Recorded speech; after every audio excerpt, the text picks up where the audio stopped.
Y Sapra खबर सिलसिलो जारी खबर शेयर कंदासीं। वॾा माशून पुलिस जी मुख़्तलिफ़ हंधनि ते छापा हणी चोरी थियल सामान हथ करे वरितो। SHO वॾा माशून मोहम्मद खान ابڙو मीडिया सां ॻाल्हाईंदे चयो त UC हाजना शाह में क़ाइम जामिया मस्जिद हाजना शाह पुल ऐं जामिया मदरसा हाजना शाह हाजी सिकंदर भाटीअ जे उताक मां 5 ॾींहं अॻु चोरी थी वियल सामान सोलर बैटरियूं ऐं मोटर मालकन हवाले कयो छॾियो आहे। चोरी थियल सामान वापसीअ ते मदरसे जे हाफ़िज़नि हवाले कयो वियो ऐं जामिया मस्जिद हाजना शाह जे पुल जे मौलवी हाजी सिकंदर भाटीअ जे वॾा माशून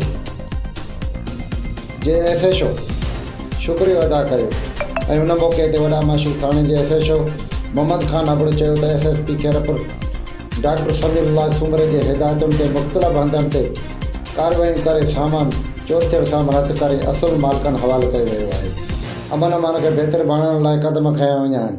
वॉइस ऑफ पराले पेज खे लाइक करणु ऐं शेयर करणु न विञाईंदा। अव्हांजो पंहिंजो channel voice of Parale YouTube channel voice of पराले।